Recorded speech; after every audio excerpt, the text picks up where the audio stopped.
Wow, pogi! Yo! For today's video mga kadugo ay makikilahok kami sa National Children's Month. Siyempre ang ating pambato, si Andresya namin yan. Ang pambato ng Atira Family TV at ng Barangay Banawang. Today's video po, tutura ako yan. Hi! Hi. Yan, tutula si Andresya. Abangan nyo mamaya sa munisipyo ng Bagak. At ayan nga, nakaredy na ang aming Ferrari, si Red Jack. At pupunta na kami sa munisipyo ng Bagak, Bataan. At ayan nga, nakarating na kami sa munisipyo kung saan sasayaw at tutula ang aming Andresya. Andresya namin, kaya mo yan! Shout out nga po pala sa kanyang teacher na si Ma'am Norlyn Basiles. Salamat po sa paggabay sa aming anak. Ano kaya mo yan? Ha? Hi. At ayan nga, binraping na ni Barbara nyo, si Andresya.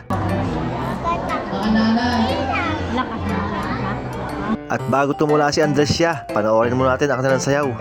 Palakpakan naman po natin ang contestant number 3.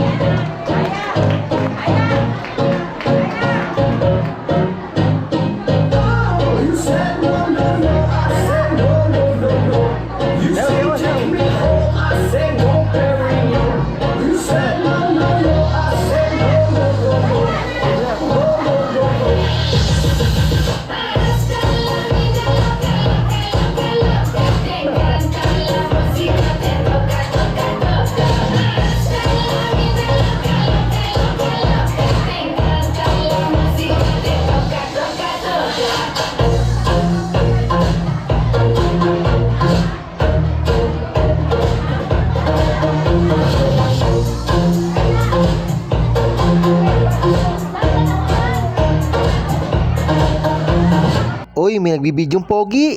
At iyan nga, malapit nang tumula si Andresya. Nakapwesto na. Briefing ng konti o tutong konti. At number 19 pa siya. Ang tagal niya naghihintay. Nakasimangot na at inaantok na. Pero nung umaga pa, excited na excited tumula yan. Gusto na magpatiuna. Bilang muna kita lobo. bilang tayo. Lobo, tsaka. Ayan, malapit ka na. Ay, tingnan ba mo? Tabit ka number. Lobo, tsaka. Wow. Ay, smell ka na. Ismail. Malapit ka na yun. Huwag kang... Lobo, tsaka 7-Eleven. Ha? Sige. At ayan na nga, sa wakas, sasabak na ang Andresya namin. Let's go! Andresya, kaya mo yan!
Oh, kita nyo naman, napakagaling na Andresya namin. Baka Andresya namin yan. Very proud kami at napag-perform siya sa harap ng maraming tao with confidence. Galing mo. Shout out sa lahat na nakiisa sa National Children's Month. Maraming salamat sa panonood. Hanggang sa muli.